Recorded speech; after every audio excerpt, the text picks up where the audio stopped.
طاہر صاحب میں حیران یہ ہوتا ہوں کہ وہ الائڈ فورسز کے جو پہلے کمپاؤنڈز تک محدود رہیں اس سے ہٹ کے ان کا کوئی انہوں نے اپنی اتھارٹی افغانستان میں قائم نہیں کر سکی. اگر یہ پراکسی ہے جس طرح امتیاز صاحب جس طرح اشارہ کر رہے ہیں تو یقینی طور پہ بڑی طاقتیں وہ پراکسیز کو رن کر رہی ہیں وہاں پہ, ان کو فنڈ کر رہی ہیں, ان کو لاجسٹکس دے رہی ہیں, سب کچھ کر رہی ہیں, اور سیف ہیونز بھی لگتا ہی ہے کہ پھر میک شور وہی کر رہی ہیں. تو پھر بڑی حیران کن بات ہے کہ طالبان کلیم تو کرتے ہیں کہ افغانستان پہ اب ان کا قبضہ ہے, ان کی حکومت ہے, لیکن اگر وہاں پہ کوئی ایسی پاکٹس موجود ہیں کہ جو کسی بڑی طاقت کے لیے کام کر رہی ہیں ایز اے پراکسی, تو پھر تو ہمیں خود طالبان کے اوپر بھی ایک بڑا کوشچن مارک ہے کہ آپ جو کلیم کر رہے ہیں اس کے اگینسٹ آپ تو کہیں بھی نظر نہیں آ رہے. آپ بھی کابل تک محدود ہے, اس سے زیادہ تو آپ کے مالداری کی نظر نہیں آ رہی. طالبان کے لیے بڑھ گئے ہیں سیکیورٹی مسائل بڑھ گئے ہیں.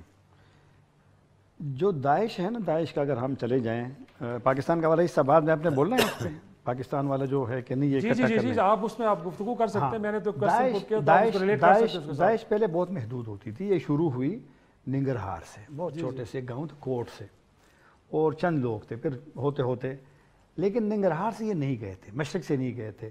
لیکن ابھی جو تازہ حملے ہیں, مثلا مزار شریف کا, مزار شریف بالکل یعنی سنٹرل ایشیا کے قریب ہے, بلخ کا کیپٹل ہے, تو وہاں جانا بڑا خطرناک ہے.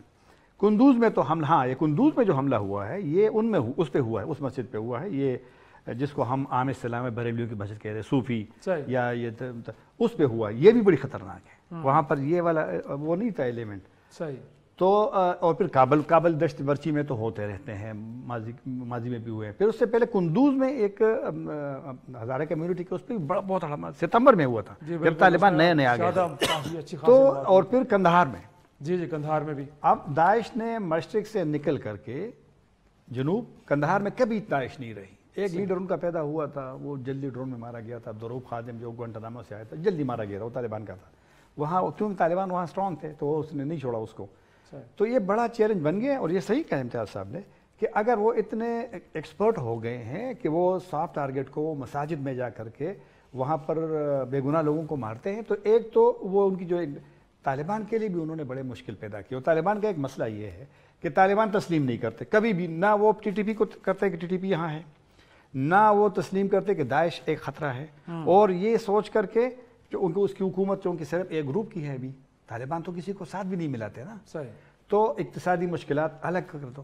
اب لوگ وہاں سے نکل رہے, صحافی تقریباً 80% چلے گئے, جو موجود ہیں وہ کیونکہ پیسہ نہیں ہے, ادارے بند ہو گئے. تو لہٰذا طالبان کو سوچنا پڑے, ایک تو ایڈمٹ کرنا پڑے گا کہ ہاں یہ ایک تھریٹ ہے, یہ ایک مشکل ہے. اب ہمارا مطلب ہے کہ پاکستان میں کیوں ایک تشویش ہے. آج بھی جیسا 3 ہمارے شہید آج ہوئے ہیں فوجی, اور روزانہ اب تو تقریباً روزانہ کا ہو گیا. صحیح ہے. اور بدقسمتی جو ہے کہ وہ سرے سے مانتے ہی نہیں. ان کا جو ایک باختر نیوز ایجنسی ہے آفیشیل افغانستان کی, 2 دن پہلے ان کا NLS آیا ہے, ایک کمنٹری آئی ہے جو ان کا آفیشیل, وہ کہہ رہے کہ ٹی ٹی پی پاکستان کا اندرونی مسئلہ ہے. تو وہ اب جب یہ والی سوچ ہو تو پھر مطلب ہے کہ تعلقات بھی بڑا اثر کرتے ہیں. اور جو یہاں تو کیونکہ یہاں تو توقع طالبان سے زیادہ ہوگی نا, افغان طالبان کی حکومت سے, کہ آپ جو اپنا وعدہ پورا کرے ان کو روکیں. اگر وہ روکنا چاہتے تو کر سکتے ہیں کہ ان کو روک لیں. اچھا, یہ ان میں ایبلٹی ہے ایک طرح سے. مطلب ہے کہ میں نہیں کہہ سکتا 100% وہ کر لیں گے, کیونکہ ان کو پرانی سوچ جہادی اور وہ جو بھی آپ کا ہے وہ بھی ہے, لیکن وہ تو وہاں موجود ہے نا. اور اب افغانستان پہ پورا آپ کا کنٹرول ہے, اور آپ کو وہ آپ کا بیعت بھی کیا ہے, آپ کے امیر کو اپنا امیر بھی سمجھتے ہیں. تو آپ کو کنونس کر دے اس کو کہ پاکستان کے مطلب ہے کہ مہربانی فرمائے نہ کرے یہ کام, نہ کرے, یہاں سے نہ کرے.